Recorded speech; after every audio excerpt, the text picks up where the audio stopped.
Good morning students, how are you? Fine, very well. चलिए बेटा, हम लोग इंडियन इकोनॉमी का थर्ड चैप्टर कर रहे थे। लास्ट डे हम लोगों ने टॉपिक किया था रिफॉर्म्स, एग्रीगेम रिफॉर्म्स, कि एग्रीकल्चर सेक्टर में बहुत सारी कमियां थी, जिसको देखते हुए कुछ रिफॉर्म्स किए गए, कुछ सुधार किए। वो रिफॉर्म्स क्या थे? उन रिफॉर्म्स को 3 पार्ट्स में डिवाइड कर दिया। First one technical reform, second one institutional reform and third one general reforms. Last day हम लोगों ने टेक्निकल रिफॉर्म्स डिस्कस करे थे। टेक्निकल रिफॉर्म्स क्या क्या थे? Use of high yielding variety seed, ठीक है, कि जो एग्रीकल्चर सेक्टर है उसके अंदर अब अच्छी वैरायटी के, हाई वैरायटी के सीड्स को यूज किया जाने लगा, ठीक है। यूज ऑफ केमिकल फर्टिलाइजर्स, अब टेक्निकल रिफॉर्म के अंदर क्या किया कि एग्रीकल्चर सेक्टर के अंदर केमिकल फर्टिलाइजर्स को यूज किया जाने लगा ताकि हमारा क्रॉप प्रोडक्शन ज्यादा से ज्यादा हो।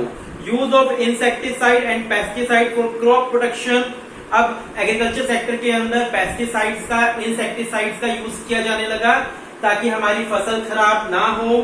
साइंटिफिक फार्म मैनेजमेंट प्रैक्टिस, जो फार्मिंग थी उसकी मैनेजमेंट को साइंटिफिक बनाने की कोशिश की गई कि जो एग्रीकल्चर सेक्टर है उसके अंदर साइंटिफिक तरीके से कल्टीवेशन की जाए, साइंटिफिक तरीके से उसको कल्टीवेट किया जाए, ठीक है। Mechanized means of cultivation, cultivation का मशीनीकरण किया, यानी अब जो जमीन थी उसको कल्टीवेट करने के लिए मशीनों को यूज किया जाने लगा।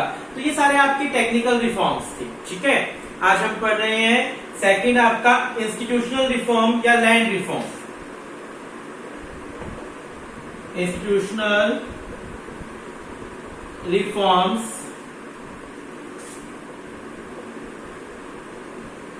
या land reform. Institutional reforms, institutional reform, land reform, इसमें फर्स्ट पॉइंट है abolition of intermediates. Abolition of intermediates, जो इंटरमीडिएट्स थे उनका अबोलिशन कर दिया गया। अबोलिशन का मतलब होता है हटाना। अबोलिशन का क्या मतलब होता है? हटाना, हटा दिया गया। जैसे क्या था? Intermediates between the state and the actual tiller of soil, popularly known as a zamindar, have been abolished. क्या कहते हैं यहाँ पर? पहले जमींदार लोग होते थे, बीच में जमीन के जो एक्चुअल मालिक होते थे और जो टीलर्स होते थे उनके बीच में जमींदार लोग होते थे। Ownership right have been conferred upon those who actually cultivate the soil.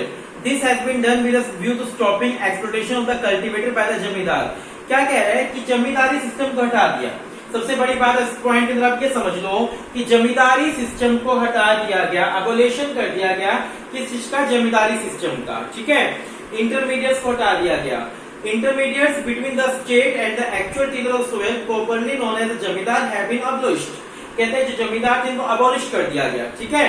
यानी टीलर्स को लैंड दे दी गई, जो एक्चुअली जमीन पर काम कर रहे थे टीलर्स लोग, उनको लैंड दे दी गई कि अब ये लैंड आपकी है, आप ही इसको कल्टीवेट करोगे। जो बीच में जमींदार लोग थे उनको हटा दिया गया, ठीक है। तो इंस्टीट्यूशनल रिफॉर्म या लैंड रिफॉर्म बोले हम लोग। इसका फर्स्ट पॉइंट क्या है? एबोलिशन ऑफ इंटरमीडिएट्स, ठीक है। Second one regulation of rent. Rent को रेगुलेट किया गया। पहले आपने पढ़ा था कि जो जमींदार लोग थे बहुत ज्यादा हाई रेंट चार्ज कर लेते थे डीलर से, अब उसको रेगुलेट कर दिया गया। To put an end to excessive and illegal extortion from the cultivator, rent have been fixed. Generally this are not to exceed 1/3 of the value of crop. जितनी भी क्रॉप की वैल्यू होगी उसके 1/3 से ज्यादा नहीं होगा रेंट। पहले क्या होता था? जो महाजन लोग थे, जो जमींदार लोग थे, वो बहुत ज्यादा हाई रेंट चार्ज कर लेते थे। किससे? जो टीलर्स होते थे, ठीक है। तो लेकिन अब क्या किया लैंड रिफॉर्म के अंदर? वो फिक्स कर दिया कि इससे ज्यादा रेंट, यानी 1/3 से ज्यादा रेंट वो लोग चार्ज नहीं कर सकते। रेंट को रेगुलेट कर दिया गया। अरे बात समझ? रेगुलेशन ऑफ रेंट, रेंट को क्या कर दिया? रेगुलेट कर दिया, ठीक है। Third one consolidation of holding.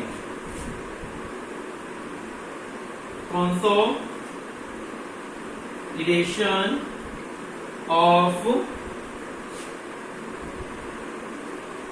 Holdings. Consolidation of holdings क्या कहते हैं यहाँ पर? With the view to reducing fragmentation, steps have been initiated for the consolidation of holding. Consolidation is a practice to allot land to the farmer at one place as a replacement for the scattered holding here and there. पहले क्या था, आपने पढ़ा था एक point कि जमीन टुकड़ों में बटी हुई थी, फार्मर की एक जमीन का हिस्सा यहाँ पर तो एक जमीन का हिस्सा बहुत दूर था। अब क्या किया गया? कंसोलिडेशन कर दिया गया, मतलब उन जो फार्मर थे उनकी जमीन उनको इकट्ठे दे दी गई। मान लो एक फार्मर है, उसकी एक जमीन का ही टुकड़ा यहाँ पर है, एक यहाँ पर है, एक यहाँ पर है, तो उसको अब इकट्ठी जमीन दे दी गई। इस तरीके से सेटलमेंट कर दी गई कि एक फार्मर को उसकी जितनी जमीन है वो इकट्ठी अवेलेबल हो जाए ताकि वो ज्यादा से ज्यादा क्रॉप का प्रोडक्शन कर सके। ठीक है, बात आई समझ? तो यहाँ पर कहता है consolidation of holding with the view to reducing fragmentation, steps have been initiated for the consolidation of holding. Consolidation is a practice to allot land to the farmer at one place as a replacement for his scattered holding here and there. It saves the cost of cultivation. ठीक है, land reform में तीनों point अच्छे से clear है। Abolition of intermediates, जो intermediates थे किनके बीच में? ऑनर, जो एक्चुअल ऑनर थे और जो टीलर थे उनके जो इंटरमीडिएट होते थे जमींदार लोग, तो जमींदारों को हटा दिया गया, ठीक है, अबोलिश कर दिया गया, जिससे क्या हो कि जो फार्मर थे उनका शोषण जो हो वो कम से कम हो। पहले उनका एक्सप्लॉयटेशन बहुत ज्यादा होता था, लेकिन जमींदार को हटाने से, जमींदारी सिस्टम हटाने से उनका एक्सप्लॉयटेशन कम हो गया।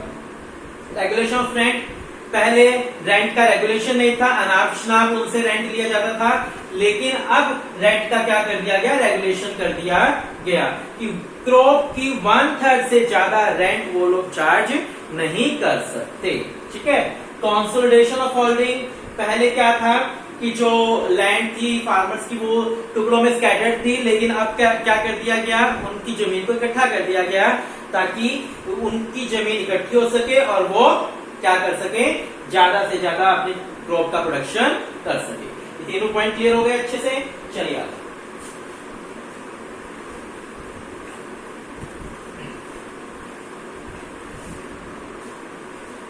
Fourth point, ceiling on land holding.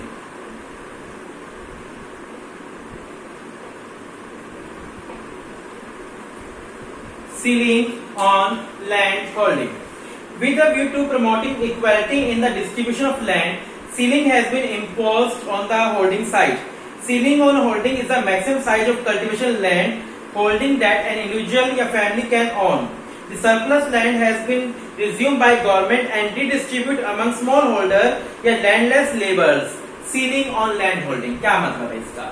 मतलब ये था कि जो लैंड थी, सरप्लस थी, जिसका कोई ओनर नहीं था, उस लैंड को गवर्नमेंट ने अपने कब्जे में लेकर उन फार्मर्स को बांटना स्टार्ट कर दिया जिनके पास बहुत कम लैंड है या फिर जिनके पास लैंड नहीं थी।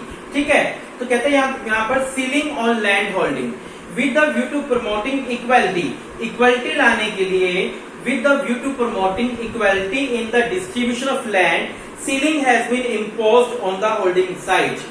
Ceiling on holding is the maximum size of cultivable land holding that an individual या family can own.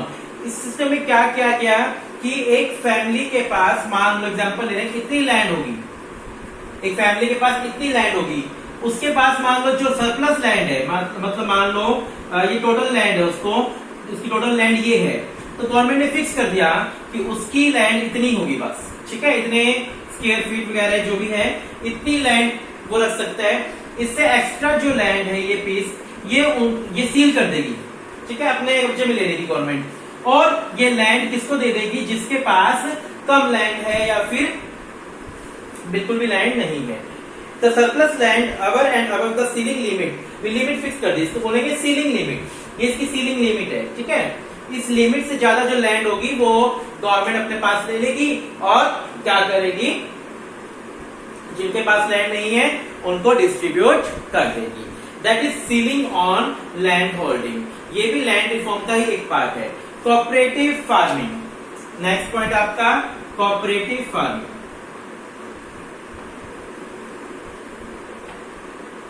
What is cooperative farming? Cooperative farming is encouraged to enhance bargaining power of the smallholder. Together they can buy input at a lower price and sell their produce at a higher price. Cooperative farming का मतलब क्या है कि ना government ने मतलब इस बात पर फोकस किया कि जो फार्मिंग है वो आप मिलजुल के करो। मतलब क्या, कुछ फार्मर्स मिलकर इनपुट्स ले आओ, जैसे कि ट्रैक्टर वगैरह, जो भी थ्रेशर्स वगैरह हैं। तो कोऑपरेटिव फार्मिंग के ऊपर फोकस किया गया। Cooperative farming is encourage to enhance bargaining power of the small holders. Together they can buy input at lower price and sell their produce at a higher price. वो ताकि मिलजुल कर वो input जो है ले सके लोअर प्राइस के ऊपर और आगे सेल कर सके हाई प्राइस के ऊपर। आ रही बात समझिए बात आपको अच्छे से? तो कोऑपरेटिव फार्मिंग क्लियर है बिल्कुल।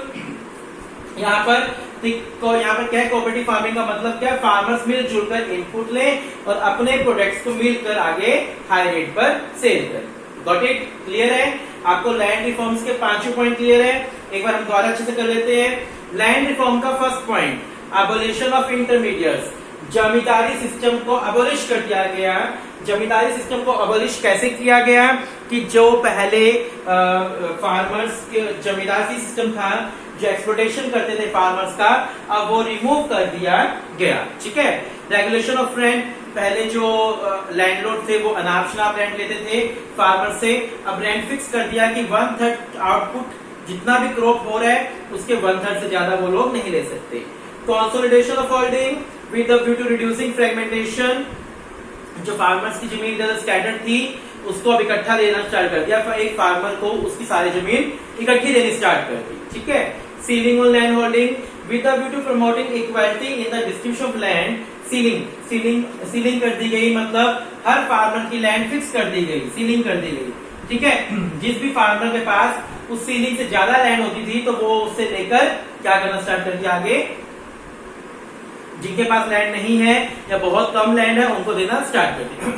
कोऑपरेटिव फार्मिंग का मतलब क्या है, मिलजुल कर फार्मिंग करना। ठीक है।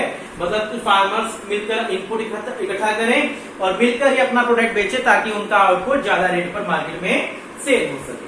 ये सारे आपके किसके पार्ट हैं? लैंड रिफॉर्म्स के पार्ट है। क्लियर अच्छे से? देन लास्ट है जनरल रिफॉर्म। 3 टाइप के आपके रिफॉर्म थे।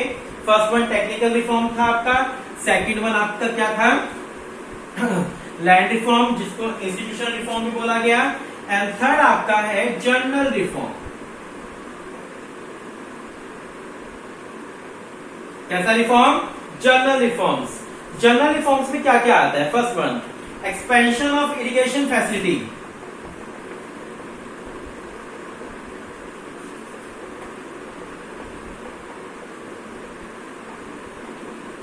एक्सपेंशन ऑफ इरिगेशन फैसिलिटी क्या कहते हैं? With the view to raising productivity in agriculture, irrigation facility have been expanded.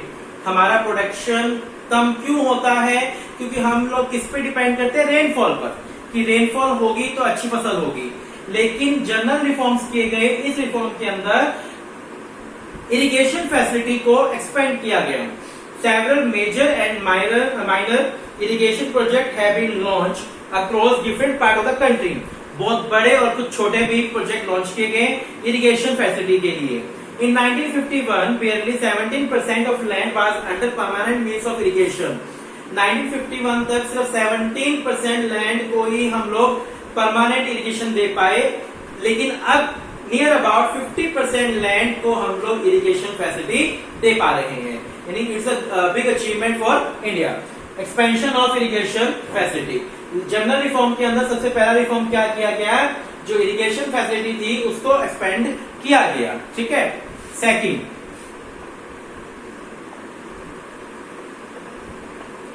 Provision of credit, उधार। Cooperative credit society have been set up to provide credit of farmers at a low rate of interest. Cooperative credit societies को बनाया गया। किसको बनाया गया? Cooperative credit societies को set up किया गया ताकि फार्मर्स को लो रेट ऑफ इंटरेस्ट पर क्या मिल सके? उधार मिल सके, क्रेडिट मिल सके। Also RRB have been established to cater the credit needs of farmer. देखो सबसे बड़े 2 बैंक बनाए गए थे, एक तो आरआरबी बनाया गया, रीजनल रूरल बैंक बनाया गया, जिसका मेन काम क्या था? फार्मर्स को क्रेडिट की फैसिलिटी देना, और कोऑपरेटिव क्रेडिट सोसाइटीज बनाई गई थी जिनका मेन काम क्या था, फार्मर्स को उधार देना। At present there are 94647 primary agricultural credit society and 768 primary cooperative agriculture and rural development bank in the country. Commercial banks have also been catering to credit needs of the farmers. These banks provide about 72% of total institutional credit. ठीक है, ये आपको बता रहा है कि commercial bank को भी सेटअप किया गया फार्मर्स को क्रेडिट देने के लिए, आरआरबी को सेटअप किया गया 1982 के अंदर। कब? 1982 में। National bank for agriculture and rural development, इसको शॉर्ट फॉर्म में हम लोग नबार्ड बोलते हैं।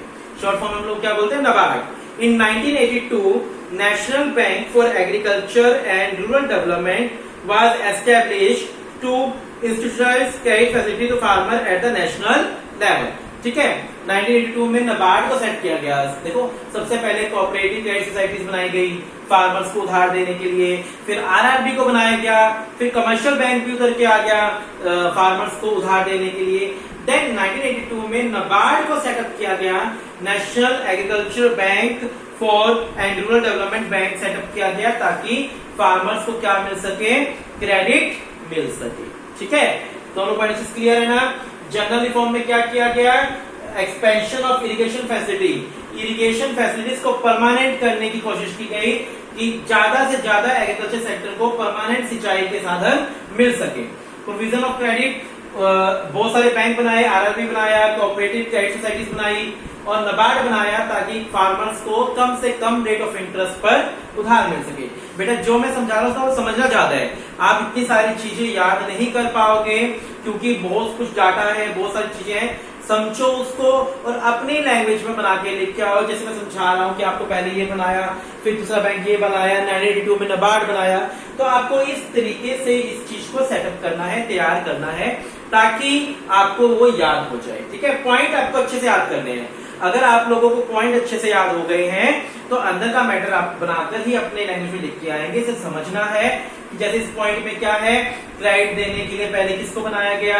पहले कोऑपरेटिव क्रेडिट सोसाइटीज आई, फिर आरआरबी आई, फिर कमर्शियल बैंक भी उधार देने लग गया।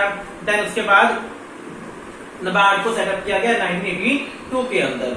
सो आप लोगों को पॉइंट ध्यान में रखने हैं। ठीक है बेटा, आज हम लोग इतना ही करते हैं। इसके आगे का टॉपिक और जो रह गए टॉपिक वो हम लोग कल करेंगे। Thank you.